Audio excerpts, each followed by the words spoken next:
તું જેમ કે એમ મારી માતા કરશે બેટા. તું જેમ પૂંજીને એમ મારી માં મેલડી રાજી રહે દીકરી. ભલે બાપા, બહુ સારું.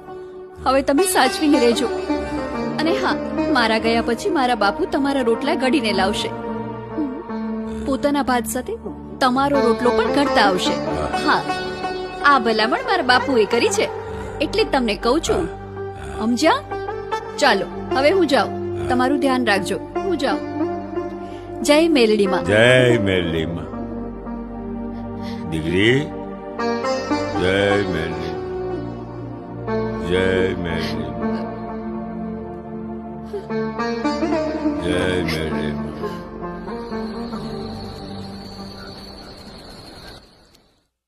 આવી ગયા બાપુ?